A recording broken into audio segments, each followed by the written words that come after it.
लगता है जैसे जाते जाते जो बाइडेन अपना आखिरी दाव खेल कर जा रहे हैं और तीसरे विश्व युद्ध की शुरुआत कर रहे हैं। जानेंगे भारत के लिए भी बड़ा हानि यहाँ रखा हुआ है। जियोपॉलिटिक्स में बहुत कुछ चल रहा है, हमेशा की तरह जानने को मिलेगा बहुत कुछ। आइए जानते हैं इन खबरों को विस्तार से। रूस यूक्रेन युद्ध के बीच अमेरिकी राष्ट्रपति जो बाइडेन ने एक बड़ा फैसला लिया है। बाइडेन ने यूक्रेन को रूस के अंदर शक्तिशाली लंबी दूरी के अमेरिकी हथियारों के इस्तेमाल करने की इजाजत दे दी। रूस ने इसे संभावित तीसरे विश्व युद्ध की शुरुआत करार दिया है। अमेरिका की ओर से ये इजाजत तब दी गई है जब पुतिन की सेना को मदद करने के लिए उत्तर कोरियाई सैनिक रूस में मौजूद हैं। रूस ने अपने कुसर्क क्षेत्र में लगभग 50,000 सैनिकों को तैनात कर रखा है। कुछ महीनों पहले यूक्रेन ने यहाँ कब्जा कर लिया था। CNN की एक रिपोर्ट के अनुसार एक अमेरिकी अधिकारी ने कहा है कि इन हथियारों का इस्तेमाल मुख्य तौर से कुसर्क में किया जाना है।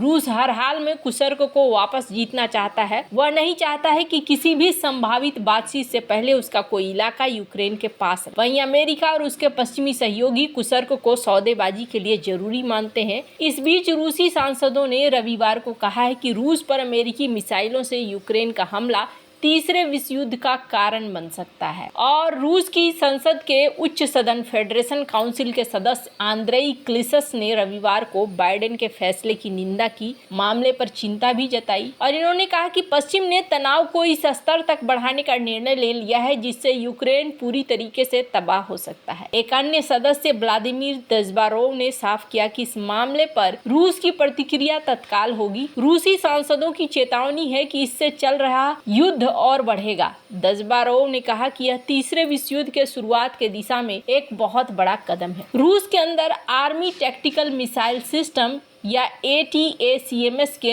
इस्तेमाल का निर्णय कई महीनों से विचाराधीन है। अमेरिकी अधिकारी यूक्रेन को इजाजत देने में बटे हुए थे। कुछ को इससे युद्ध बढ़ने की चिंता थी जबकि अन्य को हथियारों को घटते भंडार से चिंता थी। युद्ध के शुरुआती 2 वर्षों में अमेरिका ने यूक्रेन को ये मिसाइल देने से इनकार कर दिया था। हालांकि सितंबर में रूसी राष्ट्रपति व्लादिमीर पुतिन ने स्पष्ट चेतावनी दी थी कि अगर पश्चिमी देश रूसी क्षेत्र में लंबी दूरी की मिसाइलों का उपयोग करने की अनुमति देंगे तो इसे सीधा संघर्ष माना जाएगा। अब सवाल ये पैदा होता है कि एक दिन पहले यहाँ पर जेलेंस्की ने ये कहा था कि ट्रंप के साथ अब हम चाहते हैं कि हर हाल में ये अगले साल तक खत्म हो जाए ये युद्ध और डिप्लोमेटिक तरीके से हम चाहते हैं इस चीज का हल हो। स्क्रीन पर आप आर्टिकल देख सकते हैं। द कीव इंडिपेंडेंट का भी ये आर्टिकल है जिसमें कहा जा रहा है कि हमें जरूर से ये सारा कुछ खत्म कर देना चाहिए अगले साल तक डिप्लोमेटिक मींस के जरिए, यानी कि कूटनीतिक तौर पर हमें इन सारे चीजों को अब नेगोशिएट करके खत्म कर देना चाहिए।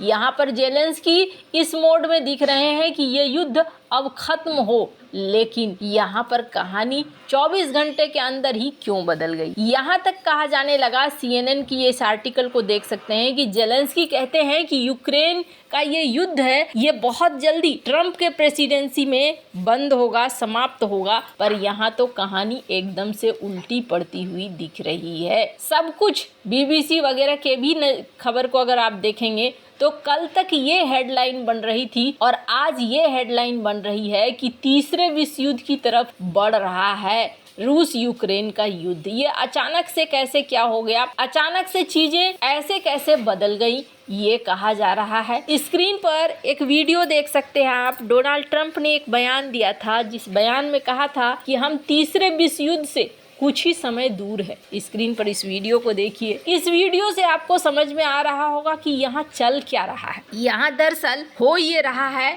कि जाते जाते जो बाइडेन यहाँ हो सकता है कि एक युद्ध में भड़का कर जाना चाह रहे हैं ताकि आसान न हो जाए डिसीजन लेना। हालांकि अभी आपको बता दूं 20 जनवरी काफी समय है और किसी युद्ध को शुरू करना, किसी तबाही को शुरू करना ये तो मिनटों का और घंटों का काम होता है। जब इन्होंने कहा था कि हम इस युद्ध को अंत करना चाहते हैं तब अल जजीरा की इस रिपोर्ट को देख सकते हैं। G7 ने कहा था हाँ जी क्यों नहीं, डिप्लोमेटिक मीन से ये खत्म होना चाहिए। लेकिन मात्र 24 घंटे के अंदर ये डिसीजन ले लेना। जबकि पुतिन ने क्या कहा था, पुतिन ने पहले ही इस बात को कह दिया है कि आप अगर यहाँ पर लॉन्ग रेंज की किसी भी मिसाइल को रूस के अंदर इस्तेमाल करते हैं तो इसका मतलब ये हो जाता है कि आप नाटो की एंट्री करा रहे हैं इस जंग में, और अगर नाटो की एंट्री होती है तो हम यहाँ पर विश्व युद्ध छेड़ देंगे, न्यूक्लियर हथियारों का इस्तेमाल कर लेंगे। अभी अगर आप देखेंगे ना,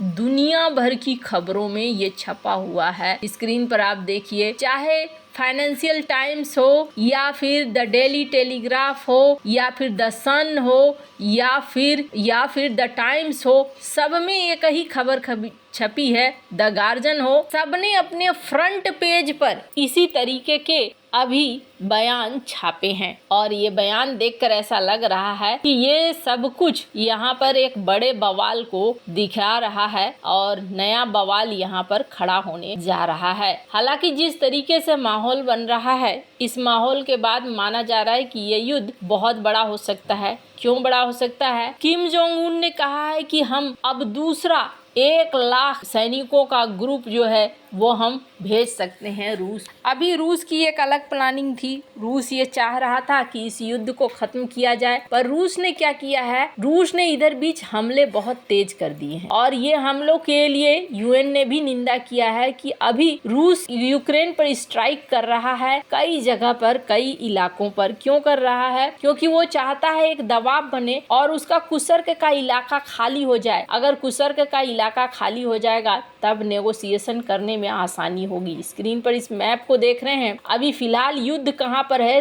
तो ये युद्ध यहाँ पर पहुंचा हुआ है। इन सब के बीच में जो एनर्जी के इंफ्रास्ट्रक्चर है उनको जानबूझकर निशाना बनाया जा रहा है, और निशाना बनाने के पीछे कारण ये है कि ठंड की शुरुआत हो चुकी है। इस समय अगर जेलेंस्की घुटनों पे आते हैं तो फिर उनको मनाना, उनको विवश करना ज्यादा आसान हो जाएगा। इस वजह से भी रूस ने यहाँ पर हमले बढ़ा दिए हैं। रूस इस चीज को जानता है कि अब यहाँ पर चीजें जो है खात्मे की तरफ बढ़ रही हैं, तो जैसे जैसे खात्मे की तरफ बढ़ रही हैं वैसे वैसे बेहतर होगा कि हम अपने इलाके को अपने कब्जे में ले लें। मुझे सबके बाद एक ही चीज लगती है, जेलेंस्की जब पीएम मोदी से मिले थे तब इन्होंने, और इनका जो हाव भाव था, उस हाव भाव को देखेंगे आप तो ऐसा लगा जैसे ये बंदा बहुत ज्यादा निराश हो चुका है। अब ये बंदा इस युद्ध से कहीं ना कहीं थक चुका है। और यहाँ पर रूस और भारत के भी कई सारे प्लान थे, यहाँ पर अमेरिका और भारत के भी कई सारे प्लान थे। अगर विश्व युद्ध शुरू होता है